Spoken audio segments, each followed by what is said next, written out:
ايه القرف ده؟ الاهلي بيخسر 2-0 من بيراميدز. ايه القرف ده؟ اللعيبه ايه ده؟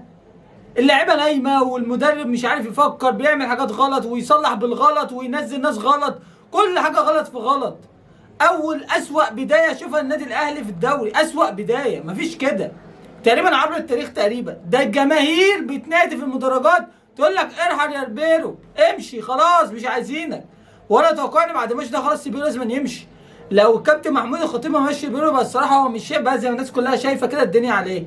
مفيش حد ماشي في الشارع بيشجع الاهلي الزمالك اي فرقه واساله ريبيرو هيقول لك ريبيرو ده ما ينفعش يبقى مدرب الاهلي. اقل بكتير قوي امكانيات، اقل بكتير قوي من الاهلي، اقل بكتير قوي من جوده لعيبه الاهلي. مش عارف امكانيات لعيبته، مش عارف يوظف اللعيبه ازاي. يروح جاي جايب يعمل شويه تسجيل يمين، بعد كده يجيبه شمال، بعد كده يقول لك ايه بن شرقي اطلع ينزل جدشار، جدشار مش نافع، طب طلع الشريف وسيب جدشار وجيب طاهر اللي بيلعب يمين راح جاي بيلعبه شمال. انا ايه ده؟ ايه العك ده؟ ده عك. الاهلي النهارده ما جاش، هو ما جاش الماتش، هو اللي جاي الوحيد بس جماهير الاهلي. غير كده هو الاهلي اصلا ما جاش الماتش.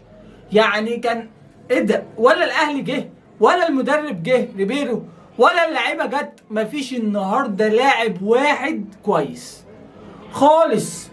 احسن واحد في الاهلي النهارده ممكن ياخد 2 من 10، ده احسن واحد، وكمان ده مع الرأفة. انا عايز اقول لكم يا جدعان احصائيه ان الاهلي في الشوط الثاني ما راحش بولا هجمه وهو خسران 1 وهو خسران 2. دي كارثه، كارثه ما شفتش كده. هتقول لي بيراميدز قافل كويس، بيراميدز بس ده الاهلي معاه جوده لعيبه يقدر يفك اي. ده كان بيلاعب بورتو يا جدعان وبالميراس وانتر ميامي، مش عارف يفك طلاسم بيراميدز. ده كلام مقنع؟ ده كلام يخش عقل؟ ده بيدل ان في مدرب مش فاهم حاجه، مدرب مش عارف اي حاجه في اي حاجه. لما يلعب 4 ماتشات يتعادل ماتشين ويخسر ماتش ويكسب ماتش واحد بس، دي كارثه، دي كارثه. ال4 ماتشات ب 12 نقطه، الاهلي خد كام منهم؟ 3 4 5 نقط من 12 نقطه، دي مصيبه. 5 نقط من 12 نقطه، دي مصيبه. لا مفيش. الاهلي مش عارف، هو في حاجه غلط. يعني ايه هو الغلط؟ انا ما اعرفش، بس في حاجه غلط. اللعيبه مش فاهمه، المدرب ما بيفهمش حاجه، المدرب ما بيفهمش حاجه. مش عارف يعني، شويه يبدا بالشوبير، بعد كده قعد شوبير ينزل شناوي، بعد كده يروح جاي كل شويه يغير ابو الدفاع. يقول لك قلب الدفاع ماشي، دي حاجه خرج عن ارادته، كلها اصابات. خط الهجوم هو بيعك، بيعمل شويه عك كده، بيعمل شويه عك بس، ما بيعملش اكتر من كده. برضه ارجع اقول لك بيراميدز النهارده عمل ماتش جامد الصراحه. تتقال بيراميدز النهارده دخل الدوري وهينافس من النهارده. الماتش ده هيديله دفعه انه ينافس على الدوري. ده بيراميدز الحقيقي اللي ظهر، بيقفل كويس ولعب على قد امكانيات ايه؟ بيراميدز امكانيات لعبته يا جدعان عاليه قوي، عاليه قوي. انا مش عارف يعني، انا حسيت ان لا، ده كمان ايه، غاب منهم الشيبي اللي هو احسن باك يمين اصلا في مصر وافريقيا، وراح منتخب المغرب في القائمه بتاعته اللي هيلعب في تصفيات كاس العالم. يعني اهم ورقه عنده هو سايبها، اهم ورقه عنده خد الطرد الماتش اللي فات فما لعبش الماتش ده. مصطفى فتحي الكريزه بتاعت الكره المصريه متصاب، بيلعب لك بقطه، عايز تاني؟ لا لا لا لا لا، كارثه، كارثه يا جدعان. انا مش عارف اقول ايه يعني، انا لساني عاجز عن انا مش عارف. انا ببص على الماتش مش شايف حاجه ايجابيه، مش شايف للاهلي اي حاجه ايجابيه النهارده. وماتش المحله اقول لك كان بيهاجم شويه، بيعمل شويه، محله مش قد كده بس كان بيهاجم، عمل كورتين في العارضه. اما ده بيراميدز ما عملش. يعني قول لي هجمه واحده خطيره تذكر، خطيره اللي هو ايه ده؟ ازاي دي ضاعت؟ ما حصلش.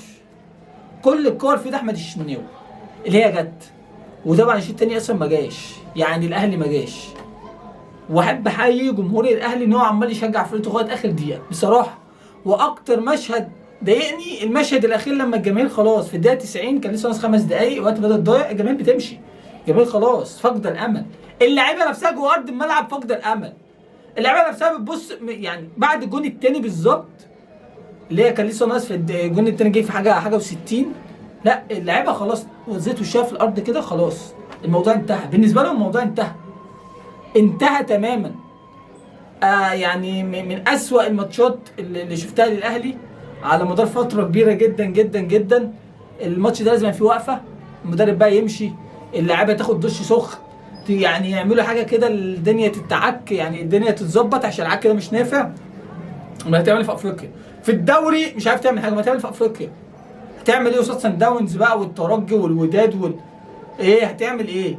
يعني انا مش عارف، يعني حاجه الصراحه غريبه عجيبه. انا مش عارف اقول حاجه اكتر من كده غير الف مبروك لبيراميدز. الصراحه عمل ماتش جامد، ماتش تكتيكي حلو قوي. يوريسيتش النهارده كان ماشي الماتش بالمسطره والاستيك. بص هو عارف امكانيات لعيبته، بقى له معاه سنه ونص، هو مدرب بيعرف يفكر صح. حتى في نهائي افريقيا برضه لعب قطه ناحيه اليمين، ليه؟ عشان هو عارف هقفل الملعب على مين وهلعب ايه وهعمل ايه وهروح بهجمات ازاي. لا معاه، ومعاه الكواليتي اللي يقدر يعمل بيه الكلام حاجه زي ده. معاه كواليتي حلو يقدر يعمل كل الخطط اللي هو عايزها. فالف مبروك لبيراميدز، وهارد لك للنادي الاهلي. هارد لك ايه؟